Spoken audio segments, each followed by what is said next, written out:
Olá, pessoal, sejam bem-vindos e bem-vindas para o Café com Teologia.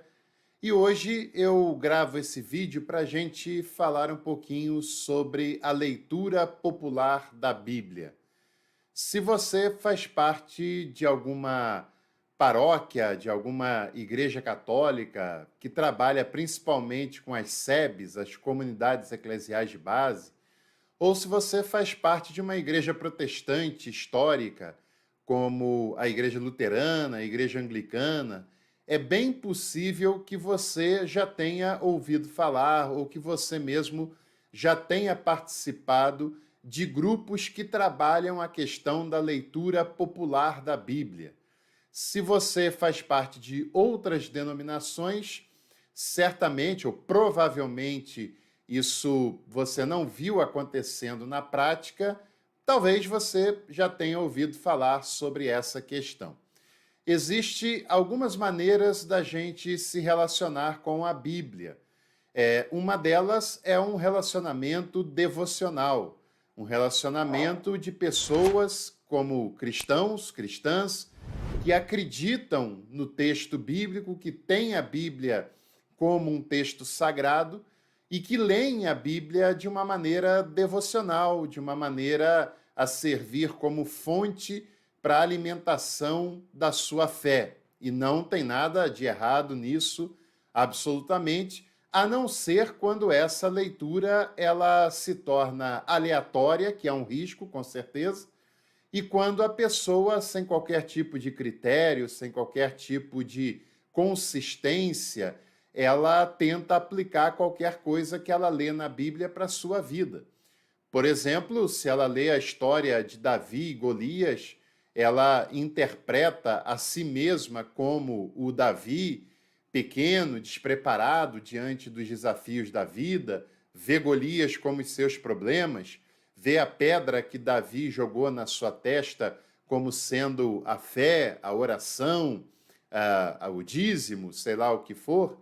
E é claro que esse tipo de leitura, esse tipo de aplicação é absolutamente aleatória. O texto bíblico, de modo algum, pensou nessas possibilidades quando ele foi escrito, quando ele foi proposto, e muito possivelmente a pessoa que faz essa leitura aleatória, ela se frustrará porque ela vai perceber em algum momento que as coisas não funcionam como ela foi induzida a pensar daquela maneira. E muito possivelmente a pessoa é induzida a pensar dessa maneira por conta de pregações igualmente aleatórias que ela ouve, pregações apenas motivacionais e emocionais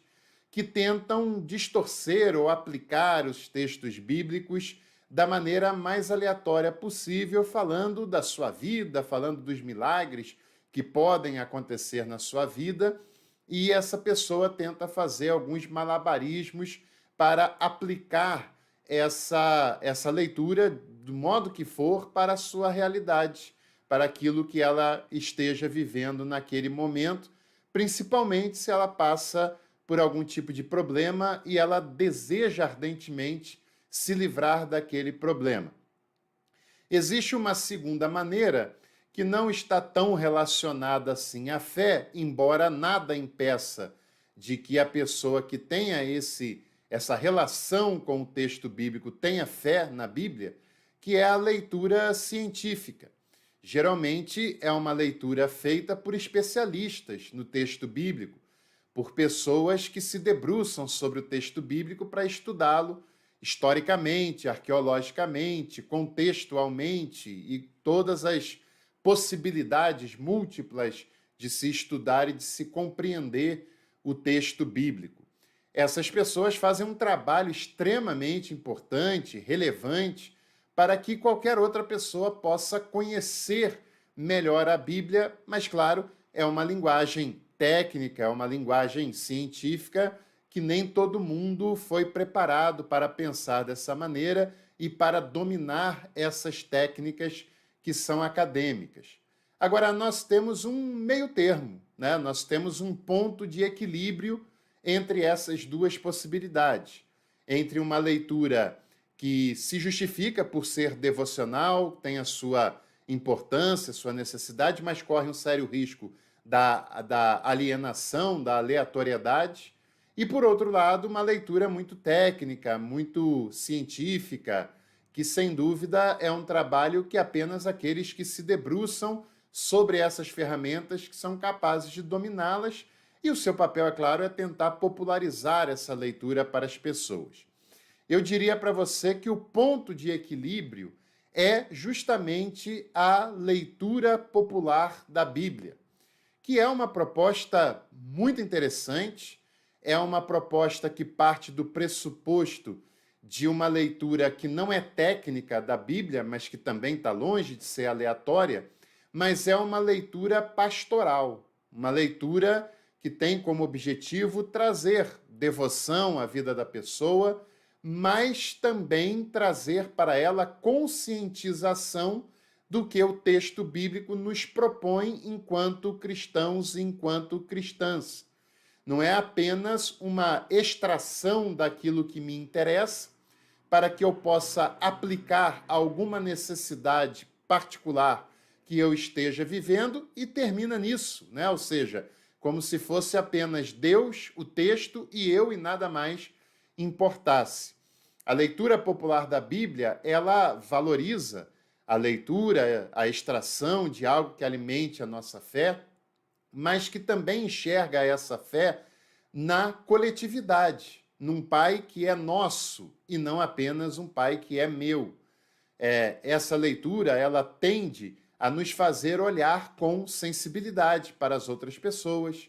para olharmos com sensibilidade para as injustiças, as explorações, as necessidades que outras pessoas passam e que são mais urgentes até do que as minhas, do que as suas.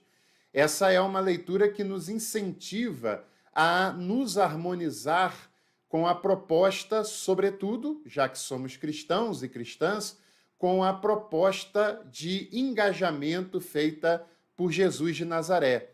que buscava, sim, a espiritualidade em sua vida pessoal, que estimulava os seus discípulos à espiritualidade, à devoção, mas sempre era uma espiritualidade, uma devoção que também tinha como objetivo o próximo, também tinha como objetivo o outro. E, infelizmente, muitas pregações, muitas igrejas têm feito uma pregação meramente coach, meramente motivacional e profundamente emotiva, sem qualquer tipo de critério de avaliação do texto bíblico, de conscientização desse engajamento, o que gera um egocentrismo desenfreado, que é uma realidade muito latente em grande parte das igrejas. E isso é um desserviço para a leitura da Bíblia e para a fé cristã. E a leitura popular da Bíblia tem essa leitura pastoral, que não é individualista, mas que começa de dentro para fora, me afeta, me toca, para que a partir disso também me desperte a consciência de que tem muitas pessoas que também precisam dessa ação pastoral, dessa ação profética. A leitura popular da Bíblia, ela está profundamente relacionada às SEBs, as comunidades eclesiais de base, que é um tema bastante importante da pastoral latino-americana, brasileira. E se você quiser que eu faça um vídeo especificamente falando sobre as SEBs, escreva aqui embaixo nos comentários ou a sigla SEB, C-E-B, ou escreva a palavra Comunidades Eclesiais de Base. Se a gente tiver uma quantidade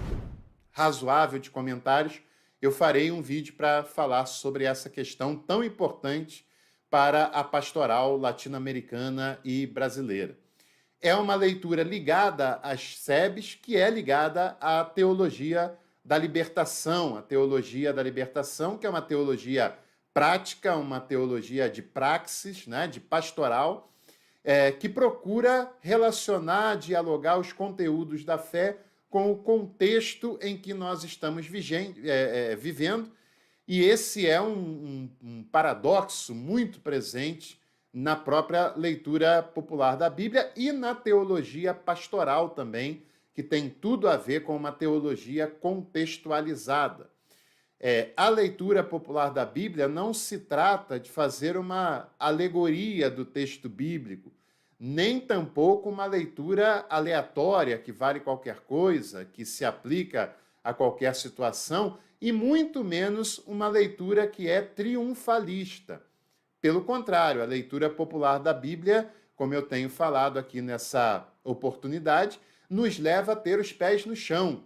e nos leva à conscientização das implicações para além de mim mesmo que a fé cristã tem. É uma leitura a partir da comunidade de fé. Como eu falei, começou com as comunidades eclesiais de base, com círculos de oração, círculos de devoção e círculos que produziam essa leitura a partir dessa comunidade, a partir dessa troca de ideias, essa troca de experiências, porque a experiência de cada pessoa que ali estava reunida, independente do seu grau de instrução, era valorizada e servia como um ensinamento vital para as demais pessoas ali também reunidas. E o interessante é que o condutor dessas reuniões, o condutor dessa leitura, eram pessoas preparadas, biblicamente falando. Os grandes intelectuais, os grandes proponentes da leitura popular da Bíblia eram biblistas, como são até hoje. Vou dar um exemplo de uma pessoa pela qual eu tenho profundo respeito, admiração, pelo seu trabalho pastoral, pela sua teologia bíblica, que é o Frei Carlos Mestres. Eu vou deixar, inclusive, indicações de livros do Frei Carlos Mestres aqui na descrição desse vídeo. O Carlos Mestres ainda é vivo, está em atividade, e ele foi um grande influenciador, um grande proponente da leitura popular da Bíblia, da leitura pastoral da Bíblia, e é alguém que você deve conhecer. E embora ele tenha essa ligação pastoral muito forte, ele é um biblista dos mais competentes que nós temos, como a gente poderia citar também o Johann Konings e outros nomes também tão importantes nessa proposição. E as pessoas que conduzem isso também são pessoas que vão se preparando, vão estudando para poder prestar um serviço de qualidade às outras pessoas que ali estão, e essas outras pessoas, elas têm, com a sua instrumentalidade, com o seu grau de instrução, seja ele qual for, a liberdade também de contribuir para esse processo, para essa leitura, para essa construção.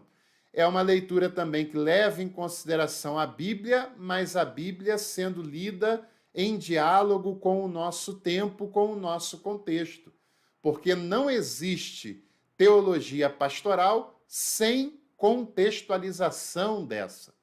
Recentemente, eu encerrei a disciplina de teologia pastoral aqui para o curso dos membros do canal, que você pode fazer parte a hora que quiser, e a gente falava exatamente sobre isso, que uma das características essenciais da teologia pastoral é que ela é uma teologia de contexto, é uma teologia contextual. Ela não apenas elabora fórmulas mágicas,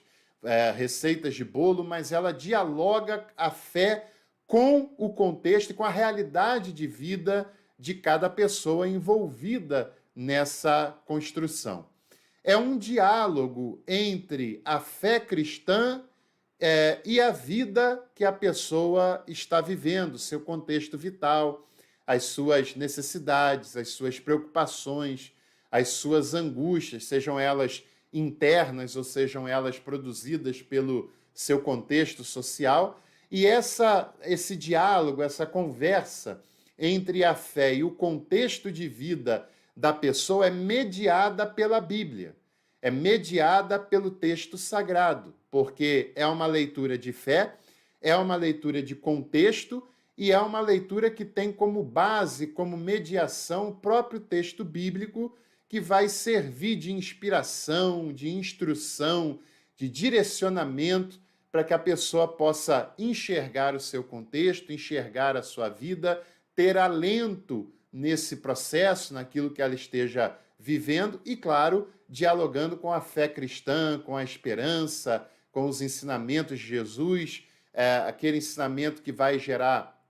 paz e confiança no seu interior e que também gerará nela a compreensão maior do que a compreensão de si mesma, mas a capacidade também de poder olhar para as outras pessoas, para pessoas que estão no mesmo contexto, pessoas que estão em contexto até mais complexos do que a dessa pessoa e assim sucessivamente. A Bíblia ela é aplicada ao cotidiano da pessoa e principalmente a Bíblia aplicada a partir dos pobres, a partir daqueles que são mais necessitados, que mais precisam, que mais dependem de uma ação pastoral efetiva, que mais precisam de uma ação profética da igreja, que mais precisam de uma intervenção consciente de crentes, de cristãos e cristãs que creem em Jesus e compreendem o chamado, o mandamento de Jesus, que é sempre para fora, que é sempre para o outro, que tem o seu lado íntimo, o seu lado pessoal, como Jesus diz na oração do Pai Nosso, né? Ele começa propondo que quando formos orar, para que a gente entre no quarto, feche a porta e ore ao Pai que vem em secreto. Ou seja, isso tem a ver com intimidade, isso tem a ver com uma certa e momentânea reclusão, com algo que é íntimo, que é pessoal, mas a espiritualidade ela não fica apenas dentro da intimidade do quarto. Ela tem esse lado, ela tem essa aplicação, certamente, mas ela também, depois disso, nos convida a ir para além, além das paredes, além de si mesmo, além do nosso próprio umbigo, né? Ou seja, ela nos leva a pensar também nas outras relações, porque Jesus nos ensina a oração, eu repito, do Pai que é nosso, do Pai que é plural, do Pai que não é apenas meu, que não é apenas uma propriedade minha, né? E é uma leitura também que é celebrativa. Como eu disse, não é uma leitura técnica, não é uma leitura formal, mas também não é aleatória, mas é uma leitura celebrativa, uma leitura que visa a inspiração para a vida, para o coração, para a fé, para a paz e para a luta em favor da justiça, da igualdade, a luta da compreensão de que se essa palavra, se essa fé me alcançou e gerou em mim paz, gerou em mim consolo, ela também precisa ser compartilhada com outras pessoas, para que essas outras pessoas elas também desfrutem dessa mesma justiça, dessa mesma paz, desse mesmo consolo e também possam depois compartilhar isso com outras e outras pessoas. E, é claro, não é o objetivo de tornar essas pessoas membros da minha igreja, membros de qualquer tipo de igreja que seja, mas é um compartilhamento de vida, um compartilhamento vital, para que ela aplique na sua vida, no seu sentido mais existencial, mais essencial, e também possa compartilhar com outras pessoas, e nesse caso todo, independente de qual igreja ela fará parte, se fará parte, que se a outra pessoa que ela vai compartilhar é da mesma igreja, de igreja diferente, isso independe, porque é muito maior do que essa questão doutrinária ou denominacional que possa ser. Então, a leitura popular da Bíblia ela tem um valor importante e, muitas vezes, a pessoa não entende o texto bíblico porque ela não tem orientação para entender. Nós precisamos também compreender o nosso contexto de Brasil, compreender que não vivemos na Alemanha, não vivemos na Inglaterra, não vivemos em países mais desenvolvidos educacionalmente, e nós temos no Brasil déficits educacionais muito visíveis de pessoas que não tiveram a oportunidade de estudar, pessoas que não tiveram a oportunidade sequer de fazer os ensinos primários, né? Ainda temos muitas pessoas com um analfabetismo prático e o analfabetismo funcional também. E é claro que essas pessoas, quando leem a Bíblia, a compreensão delas é um pouco deficiente. E não é uma questão de espiritualidade, de sinceridade, não tem nada a ver com isso, é uma questão mesmo de vocabulário. Você sabe que a Bíblia tem expressões que nós não usamos no nosso dia a dia, palavras que são palavras desconhecidas, né, das nossas conversas cotidianas, das nossas conversas informais, e muitas pessoas, às vezes, não conseguem compreender o sinônimo, o significado dessas palavras e passam a ter uma compreensão equivocada do texto, né? E nós precisamos orientá-las, explicar o que é uma palavra. Às vezes a pessoa não entende um texto apenas por causa de uma palavra que ela não compreende o significado, em português mesmo, daquela palavra. Se ela compreendesse, a sua compreensão seria muito mais ampla, seria muito mais adequada. E às vezes as pessoas leem os textos bíblicos assim nas igrejas, quando ela própria tem dificuldade com a leitura, de respeitar vírgula, ponto, de compreender as palavras, e lida como se todo mundo que estivesse ouvindo entendesse todas as palavras e não para explicar as palavras, os significados, o que faria uma compreensão muito maior. Bom, esse é um vídeo para a gente pensar um pouco sobre a questão da leitura popular da Bíblia, que é uma proposta muito interessante. E se você gostou dessa nossa fala, deixe seu like nesse vídeo, compartilhe esse conteúdo e, claro, inscreva-se aqui no canal e ative todas as notificações para não perder nada. Você também pode se tornar membro do canal, assim você contribui com o nosso trabalho e tem acesso a conteúdos exclusivos. E também pode visitar a descrição desse vídeo, conhecer nossos cursos, conhecer nossos e-books e várias outras propostas que temos desempenhado. Um grande abraço para você, para sua família, e em breve a gente volta para tomar mais um café com teologia. Te espero por aqui.